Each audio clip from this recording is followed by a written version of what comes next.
Olá, esse é o Central TV Entrevistas e hoje a gente tem, claro, um convidado muito especial, principalmente na área de política e economia. Ele que é parte da nossa história política do Brasil, aqui do Paraná também, né? Ex-ministro da Saúde, médico, já foi vice-prefeito de Pato Branco, 3 vezes deputado federal. Eu estou falando do querido Dr. Borges da Silveira. Obrigada, doutor, por estar aqui concedendo essa entrevista para a gente. Muito bem. Inicialmente, cumprimentar os telespectadores, né? E já aproveitando nesse final de ano, cumprimentá-los desejando boas festas e um próspero ano de 2025. Ótimo.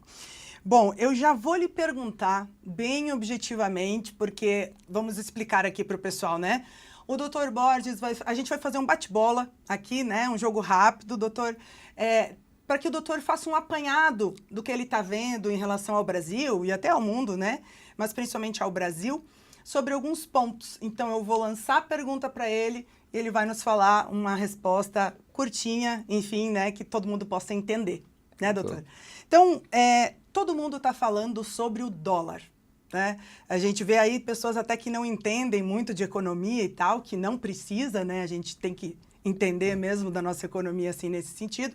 O que o senhor tem para falar em relação ao dólar e o que está acontecendo agora no Brasil?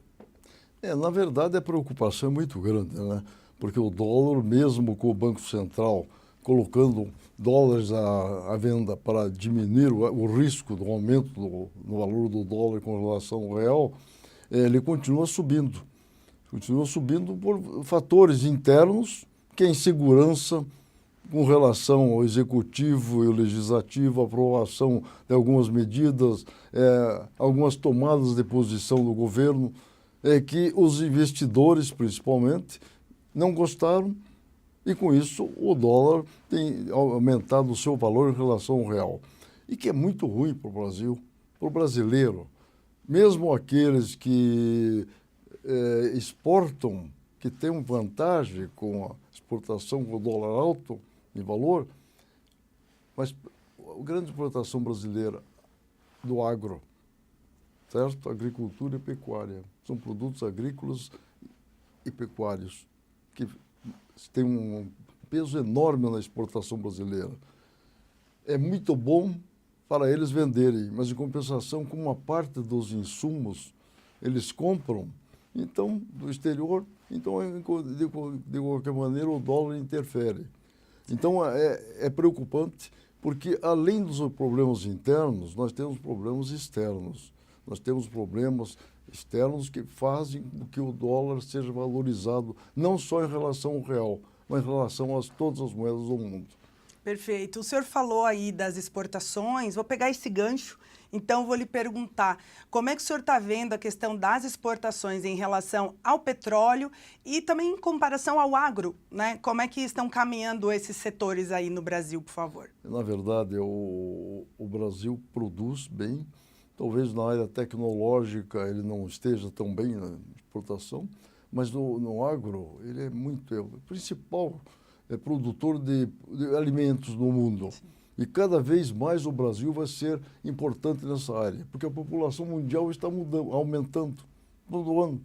E vão precisar de comer, vão precisar se alimentar. E o Brasil é o grande produtor, cada vez mais aumentando a produtividade. Regiões como o Cerrado, que eram inóspitas, hoje, graças ao trabalho feito pela Embrapa, ele produz e tem uma produtividade igual às melhores terras dos Estados Unidos.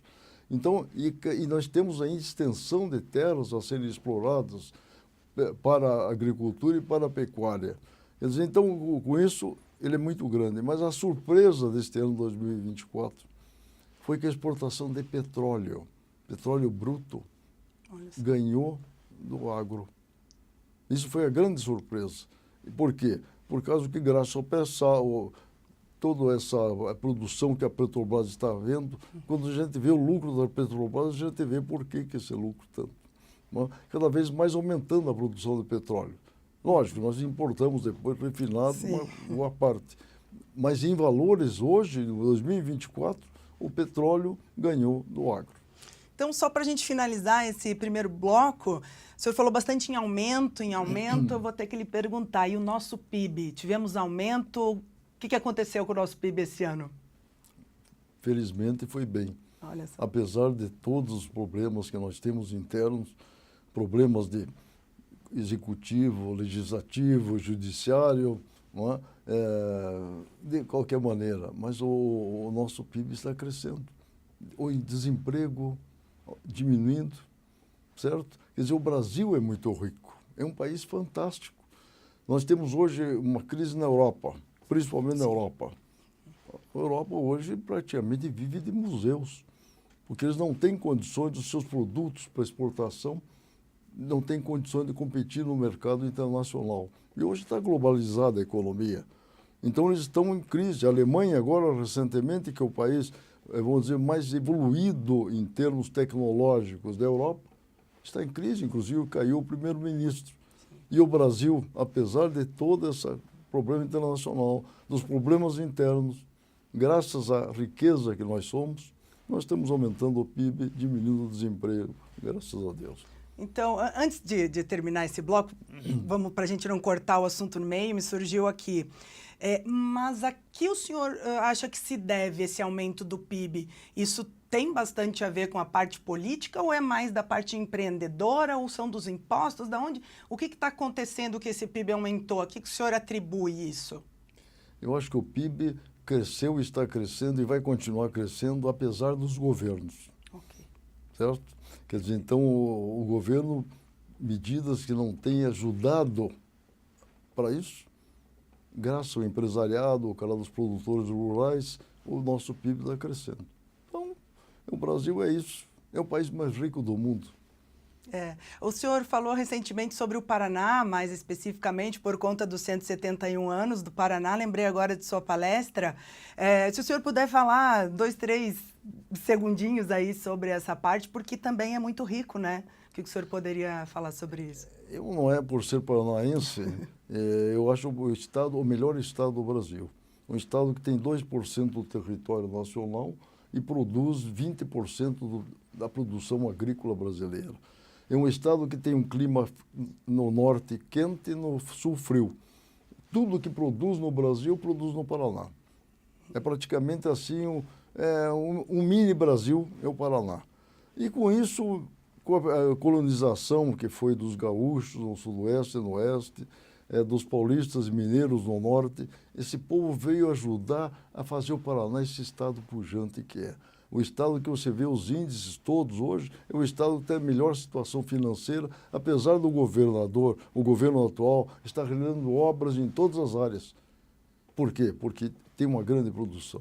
Então, o Paraná é um estado fantástico. Eu sou um paranista fanático e acho que falta ao Paraná exatamente a representatividade política, ter mais presença nacional. Falta, talvez, por causa dessa vinda de pessoas de várias raças. Aqui nós temos, no norte, japoneses, nós temos alemães, temos italianos, grande número, temos poloneses, temos ucranianos, certo? Então, nós temos uma miscigenação de raças. Então, nós estamos carentes ainda da social e cultural.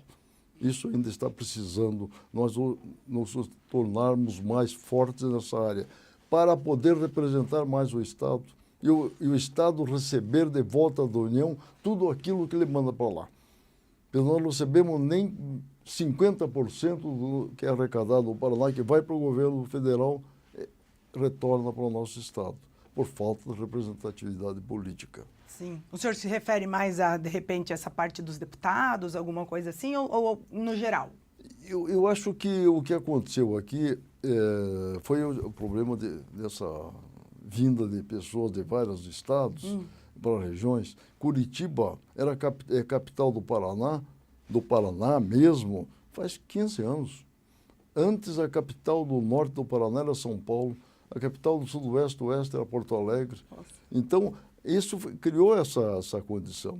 Então, talvez por isso, o povo, inclusive aqui nós tivemos problemas, nós tivemos aqui, eu falando de política, por falta de ter essa cultura política, Nós tivemos aqui uma eleição há tempos, anos atrás, de Jânio Quadros, deputado federal mais votado no Paraná, e não era daqui.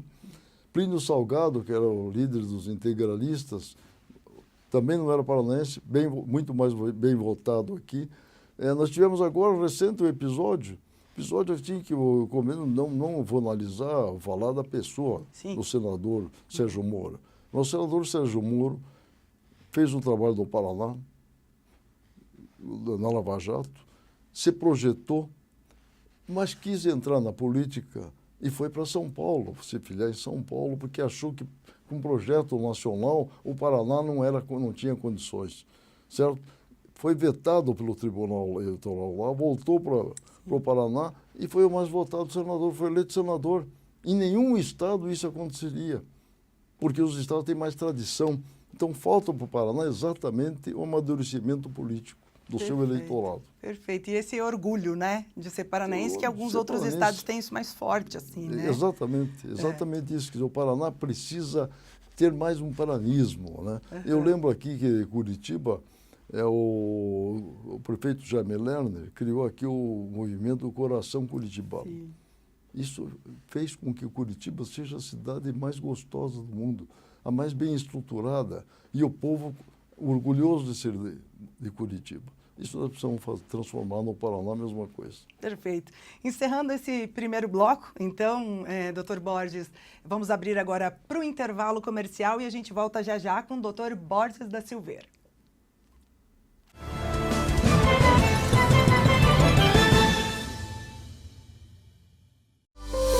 Cultivar faz parte da nossa história e na Cooper Tradição, há 20 anos, cultivamos os laços que fortalecem os nossos valores, relacionamento e a confiança. Ao longo desses anos, crescemos e prosperamos sempre juntos, com a força de trabalho de cada família cooperada, provando que a união nos leva ainda mais longe. Cooper Tradição, 20 anos, cultivando confiança. Minha mãe sempre foi sinônimo de força para mim, que também empreendeu com R$200. E é muito interessante porque a história do Sebrae se repete. Ela fez o primeiro curso do Sebrae também, para ela entender como cuidar, né, do negócio. Eu participei de várias palestras lá dentro do Sebrae, para poder encontrar esse meio de formalizar meu negócio, de deixar ele bonitinho e estruturado. O Sebrae é para Jô e é para você que precisa de apoio para empreender e fazer acontecer. O Sebrae tá com você. Os lançamentos da Atlas chegaram para transformar a sua cozinha. Cozinha UTOP completa, cooktop UTOP, vidro temperado, queimadores mega e tripla chama. Chamas para mais potência na hora de cozinhar. Forno de embutir UTOP, acabamento moderno, timer de desligamento automático, vidro interno removível e acabamento limpa fácil. Depurador UTOP 2 em 1, painel touch que une praticidade e tecnologia. O produto pode ser transformado em coifa. Para um bom entendedor, uma cozinha Atlas.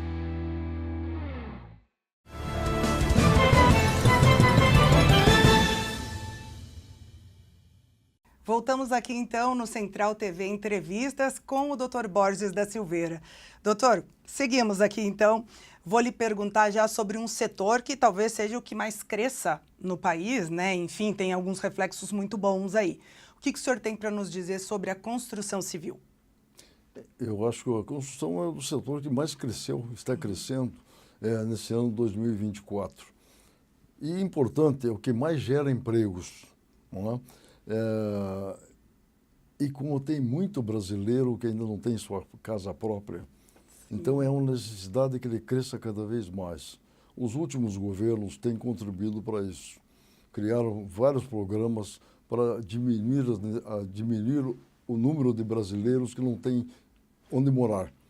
Então isso estimulou a construção civil ao lado da construção normal, da iniciativa privada, que está crescendo muito bem.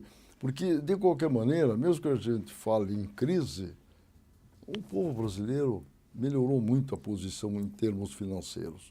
Hoje tem mais condições, sem dúvida nenhuma. E isso transfere para a construção civil.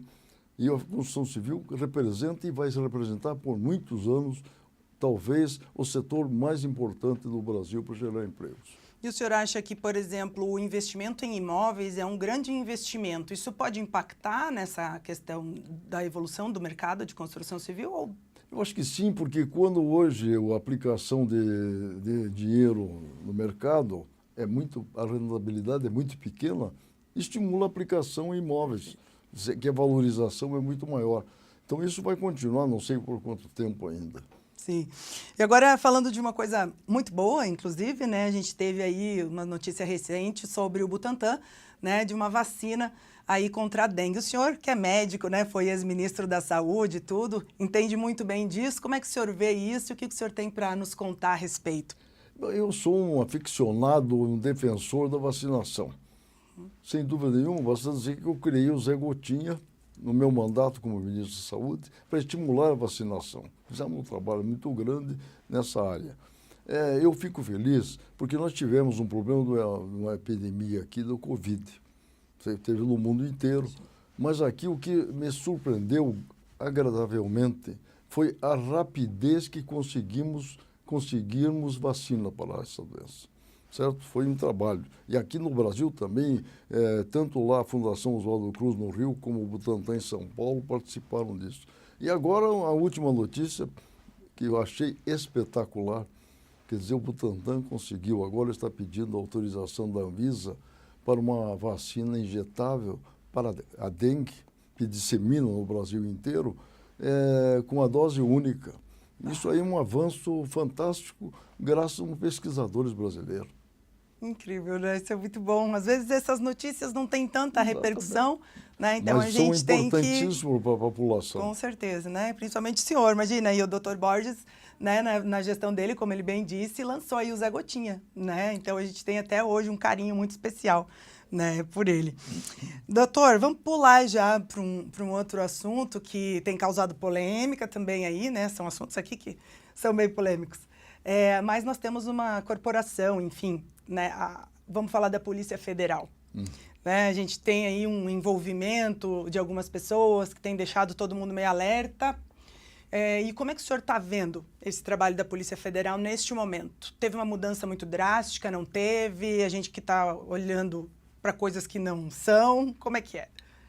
Na verdade, a Polícia Federal foi lá anterior, dos governos anteriores, se não me engano, do presidente Lula atual, do seu governo, que deu autonomia para a Polícia Federal. E aí a Polícia Federal, na verdade, evoluiu muito. E hoje, sem dúvida nenhuma, é um orgulho do Brasil. A Polícia Federal, se não fosse por Polícia Federal, eu não sei o que aconteceria no Brasil. Porque se você vê no noticiário, todo dia, eles estão agindo contra traficantes, estão agindo Sim. contra a corrupção, eles estão fazendo um trabalho em todo o Brasil, em todas as áreas, agindo com seriedade e punindo aqueles responsáveis por coisas erradas. Quer dizer, então eu admiro a Polícia Federal. Acho mais, coloco até, na minha opinião, é o órgão público mais eficiente que nós temos. Muito bom, interessante, né? Também aí tá uma outra coisa de se orgulhar, né? O Brasil precisa também olhar com bons olhos. A gente pode saltar agora para recente, agora em outubro, nós tivemos as eleições municipais. E eu gostaria que o senhor falasse um pouquinho, porque aparentemente nós tivemos uma mudança no contexto político, no quadro, no mapa político, digamos assim, né? A gente teve aí o PT, falando bem de siglas, assim, com uma... não apareceu quase nada, né? Diferente porque ganhou a presidência. E tivemos aí PL e PSD dominando. A que o senhor atribui essa diferença e o que o senhor vê como um futuro em relação a isso? O primeiro comentário que eu quero fazer da tranquilidade que foram as eleições no Brasil.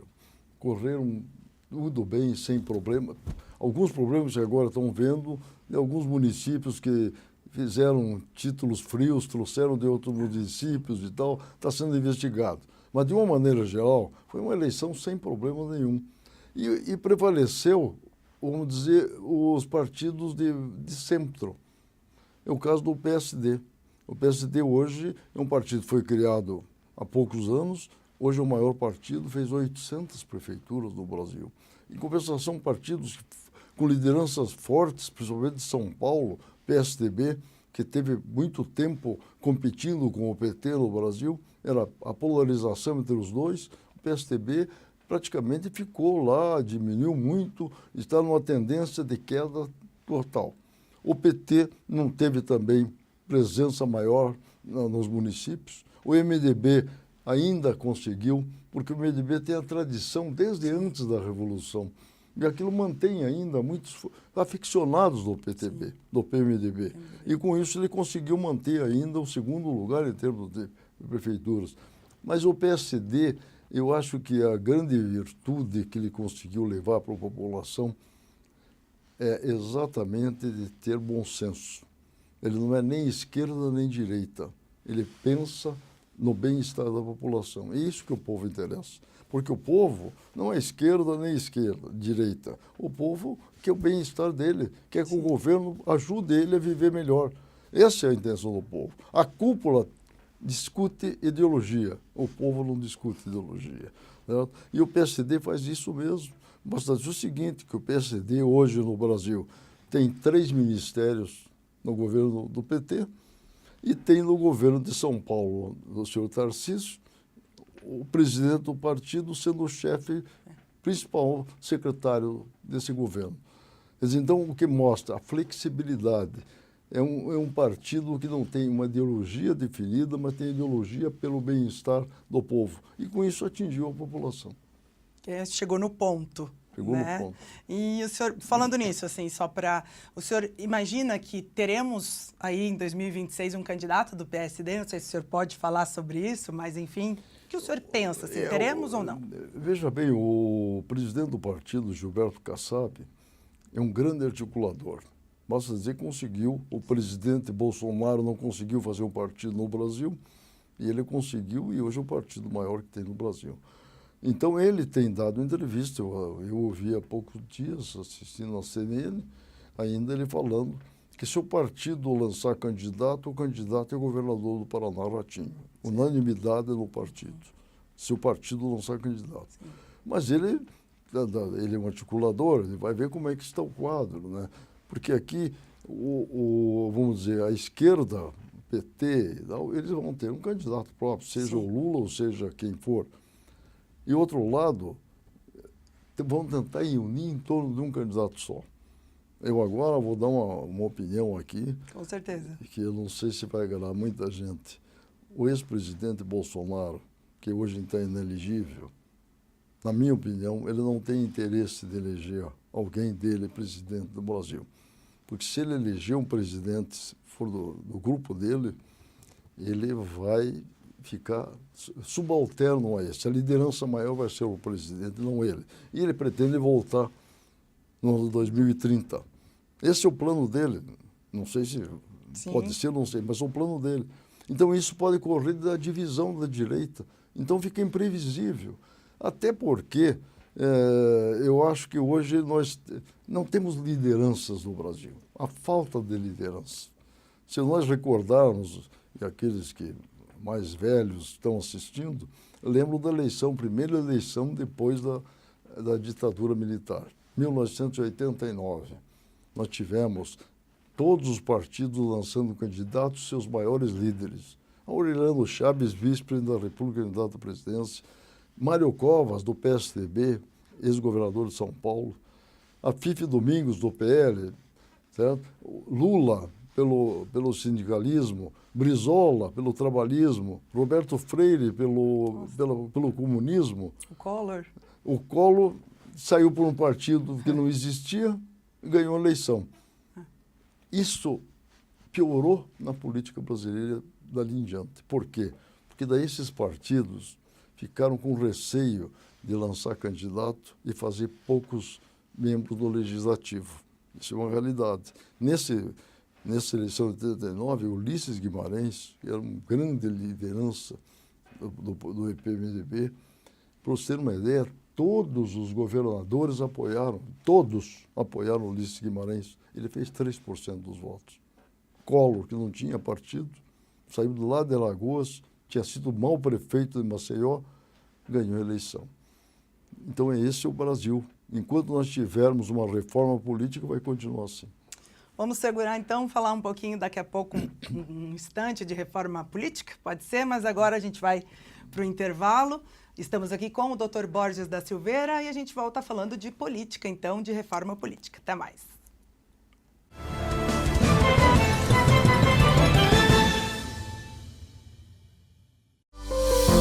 Cultivar faz parte da nossa história e na Cooper Tradição, há 20 anos, cultivamos os laços que fortalecem os nossos valores: relacionamento e a confiança.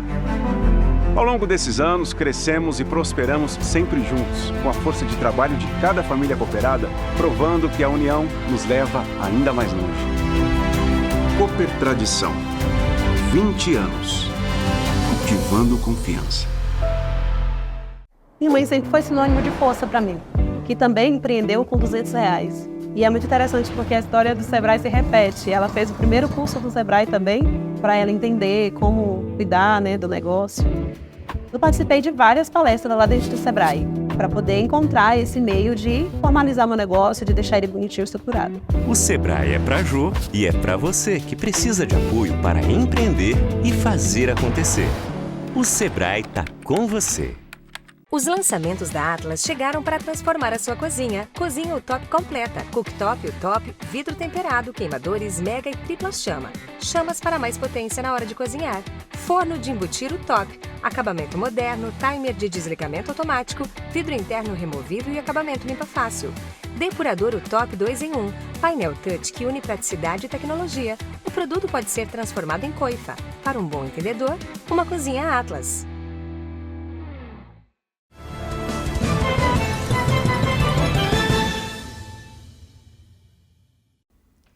Então estamos de volta aqui, Central TV Entrevistas, com o Dr. Borges da Silveira. Doutor, vamos falar rapidinho agora também. O senhor estava falando de uma possível reforma política. Queria que o senhor falasse um pouquinho sobre isso, por gentileza. Eu acho uma necessidade de uma reforma política. Já tentaram várias vezes. O Congresso não tem muito interesse em mudar, porque eles estão se reelegendo, gostam como está. Mas, na minha opinião, analisando pela minha experiência, conhecendo as coisas no Brasil, tem duas coisas, duas decisões que tinham que ser tomadas na reforma política. São várias, mas duas são as principais, para você poder organizar o Brasil politicamente. É o voto distrital misto, que você vai ter votos em cada região, para um representante de cada região, que tem mais contato com a população, certo? E o segundo voto do eleitor seria para candidatos que abrangessem o Estado. Para você não ter aqueles que só vão defender a região, pequena região, e ter aqueles que vão discutir os problemas estaduais e nacionais. E o voto distrital, que em vários países democráticos do mundo existe, e aqui no Brasil seria a grande solução para diminuir os custos eleitorais, para diminuir a corrupção eleitoral, para ter mais participação da população na dissidência, para fortalecer os partidos políticos. Na democracia, se não tiver partido político definido e forte, ela fica instável sempre. Então, o voto distrital seria a grande solução para o Brasil. Diminuía muito o custo, que hoje é um absurdo o custo para cada campanha política. E outra medida que eu tomaria, se eu tivesse poder para isso, seria acabar com a reeleição. A reeleição no Brasil não está preparado, não estamos preparados para isso. Vocês podem notar o que aconteceu no governo Dilma. Para a reeleição, ela enterrou o país, certo? Para medidas para atingir o povo e tentar a reeleição. Isso tem acontecido sempre. O presidente Bolsonaro fez a mesma coisa. Ele que era sempre contra a Bolsa Família, ampliou a Bolsa Família para tentar atingir um eleitorado que não era dele, para ganhar a eleição. E com isso vem criando um problema muito sério nas finanças do país e dos estados. Então a reeleição tem culpa nisso. Eu acho que devia ter um mandato de 5 anos sem reeleição. Essas são as duas principais medidas que deviam ser tomadas. Algumas já aconteceram. Por exemplo, de você ter condições hoje de os votos não ter mais coligação nos proporcionais. Isso já diminuiu aquele problema que você tinha partidos que tinha, como o caso do Tiririca em São Paulo, elegia mais 5 ou 6 com a votação dele. No voto distrital não tem isso, certo? Então você muda completamente a situação. Eu sou favorável a isso. Se conseguirmos isso, e sem isso, na minha opinião, nós vamos continuar nessa bagunça que é hoje. Então, já que estamos falando de reforma, tem uma outra reforma que está na pauta aí, que é a reforma tributária. Se o senhor fosse dizer alguma coisa, inclusive para quem não tem muita ideia do que se trata a reforma tributária, e ela chega bem certinho no bolso da gente, e às vezes as pessoas não se dão conta. Então, se o senhor puder usar aí uma linguagem bem didática, por favor. Nenhuma reforma, mudança, você concede unanimidade. Essa reforma parece que agradou a maioria das pessoas, porque ela diminui o número de impostos, ela organiza mais a tributação, não é? Talvez não seja ainda o ideal, mas ela diminuindo isso já facilita muito a vida dos brasileiros, não é? Então a reforma tributária não é o ideal que foi feito, mas é o possível e já foi um avanço. Que bom. Em relação a outra pauta, né, que está aí muito recente agora, inclusive houve até uma espécie de negociação, né, em relação a isso, vamos dizer, o controle de gastos, né? O que é esse imbróglio, doutor, que está acontecendo em relação a isso? Como é que o senhor pode falar um pouquinho para a gente sobre esse corte, né, o controle? Veja bem, acontece que o Brasil está endividado, não é? Então nós não temos assim, temos um déficit anual cada vez aumentando mais, principalmente com relação ao INPS, não é? Os aposentados e tal. Mas está numa situação, o governo agora está tentando, conseguiu aprovar uma parte, não é? De medidas para diminuir o custo, mas já bateu na trave, porque o judiciário, que tem os filhos de desembargadores e, enfim, filhas, netas, tem umas que não casaram, estão com 70 anos, 80 anos, só para perder uma aposentadoria. O governo mandou isso para lá, mas eles estão trabalhando para não deixar passar, não é? Então, outras medidas, o teto máximo, existe já na lei, um teto máximo de salários, é um valor X que é o do presidente da República, não pode ser mais do que isso, não é? Então, eles criaram penduricário, seja no judiciário, seja no legislativo, para achar um jeito de ganhar mais. O governo tentou fazer isso, está com dificuldade de aprovar. Agora, inclusive, está sendo chantageado pelo Congresso, teve que abrir mão daquelas decisões dele com relação às medidas, às emendas parlamentares, liberar mais emendas parlamentares para poder aprovar. Quer dizer, então, na verdade, está uma bolsa de negociações entre Congresso e governo. Isso é muito ruim para o Brasil, não é verdade? Então, eu acho que precisa ter diminuição dos gastos. Tinha que ter, por exemplo, uma reforma administrativa, tá certo? Para que o funcionário público fosse igual ao funcionário da área privada. Não ter tantos direitos, principalmente em alguns setores, não é tanto no executivo, mas no legislativo. Um ascensorista no Senado ganha mais do que um executivo de uma empresa, não é verdade? Então existe um disparate que nós temos que diminuir esse disparate. Isso é só com uma reforma administrativa. Vocês acham que passa no Congresso? Por exemplo, hoje as emendas parlamentares vão representar em 2024 mais de 50 bilhões. Esse pedido do governo, que agora já foi diminuído lá, ia diminuir o gasto em torno de 60 milhões. Se não tivesse emendas parlamentares, como era antigamente, já tirava. Você acha que passa no Congresso? Não passa nunca. Quer dizer, então o governo tenta, mas não há colaboração do Congresso Nacional. Ali há muitos outros interesses, né? E por falta de ter partidos consolidados, que o governo possa negociar com partidos, ele tem que negociar caso a caso com cada deputado, cada senador. Isso é só no Brasil. Por isso uma reforma, né? Inclusive política. Quando a gente tem os três poderes aí, exatamente, que seriam checks and balances, mas a gente tem uma frenagem, né? Não existe, nenhum dos poderes está pensando no Brasil, certo? Cada um está pensando nos seus interesses. E daí o legislativo cria mais gastos para o governo. O judiciário, mesma coisa. E o executivo fica imprensado, sendo chantageado. Então fica muito difícil, né, de governar dessa maneira. né? E hoje a composição política, por não ter partidos assim organizados e tal, então o presidente da República recebe indicações para ministros. Quando eu fui ministro, eu fui escolhido pelo meu conhecimento de saúde pública.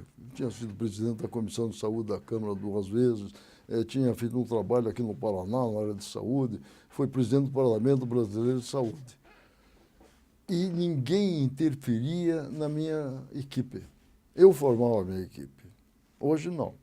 Hoje é nomeado um ministro, ele tem que estar para o partido tal, uma secretaria tal, para outro partido uma secretaria tal, e esse secretário fica devendo, tendo como seu chefe o presidente do seu partido ou o deputado que o indicou, e não o ministro. Isso torna difícil, é quase uma ingovernabilidade. Vou lhe fazer uma pergunta, talvez um pouco... Bem, o senhor acredita, não na tecnocracia 100%, mas num viés próximo disso, em relação a, por exemplo, secretários, ministros, que eles sejam muito mais técnicos e que sejam da área do que sejam pessoas realmente políticas ou algo assim? O senhor acredita numa gestão mais nesse sentido? Eu acho que o líder, tanto o presidente da República, o governador, o prefeito, ele tem que ser um líder. Certo? Não precisa ser um tecnocrata. Normalmente, o tecnocrata não é bom para chefiar. Não, eu me refiro aos ministros, secretários. Não tem sensibilidade que tem. O ministro pode ser um técnico, mas pode ser uma pessoa que tenha visão estratégica. E se acercar de bons colaboradores. Ele precisa de ter bons técnicos colaborando. Esse sim, eu acho que a área... vamos dizer, o segundo time tem que ser técnico responsável, não pode ter cargos políticos. Agora, o líder maior, seja ministro, seja secretário de Estado nos estados, ele pode ser uma pessoa que tem uma visão melhor ou maior, assim, uma sensibilidade política maior. Perfeito. Mas tem que estar bem assessorado. Ótimo. E, bom, já encerrando quase o nosso bloco aqui, negociação, estávamos falando, né? O Mercosul finalmente, aí, então, não foi 100%, né? Não está assinado, mas está quase. Em relação a isso, como é que o senhor vê a questão do Mercosul e da União Europeia, na verdade, que também deu um imbróglio gigante esse ano, né? Na verdade, eu acho que é importante para o Brasil e muito importante para a União Europeia. A maioria dos países lá querem esse acordo. Você tem muita resistência em alguns países, principalmente na área rural desses países. Porque o Brasil é um grande produtor, aqui nós conseguimos produzir com um custo muito menor os alimentos, então isso prejudicaria, segundo eles, porque daí seria mais barato importar produtos que produzir no seu país. Então existe essa diferenciação. Houve um acordo, chegaram a um acordo, vai haver, olha... vai haver alguns anos ainda discutindo isso aí. Mas eu acho importante. Acho mais. O Brasil abriu uma frente, nos anos para cá, abriu uma frente de negociação com o mundo inteiro. Nós temos, hoje, vendas e compra do país, do mundo todo. Não é? Então, abriu. Então, o Brasil tem que continuar nessa linha. Não tem que entrar na briga de China com os Estados Unidos. Faz com o Mercosul, faz com a China, faz mercado. Nós temos o que vender, então nós temos que fazer, usar isso muito bem. Quer dizer, eu acho que nisso eu aplaudo o governo atual. Nisso, veja bem, nisso aplaudo. Porque o presidente Lula hoje é um nome internacional. É um nome que circula no mundo inteiro, lançou um programa de combate à fome no mundo todo, que está repercutindo, já até 80 países entraram nisso aí, sob a liderança dele. E o Brasil ficou muito bem com todo mundo. Não tem que entrar na briga de Israel com a Hamas, não tem que entrar na briga da Rússia com a Ucrânia, não tem que entrar em briga nenhuma. Caiu o presidente da China, da Síria agora, né? Caiu o presidente da Síria, saiu lá, não entendeu, saiu, foi dominado por rebeldes. E agora estão descobrindo que tinha uma área de tráfico de drogas lá, que a família dele que comandava. Mas é problema deles, não é nosso, não é verdade? Então o Brasil, eu acho que tem que ter essa posição diplomática muito boa de conviver com todos, com todo mundo. Muito obrigada, doutor. Obrigada mesmo por ter vindo aqui, né, concedido essa entrevista para a gente. Esse é o Central TV Entrevistas. Vamos encerrando por aqui. Continue na rede Central TV Brasil. Até mais.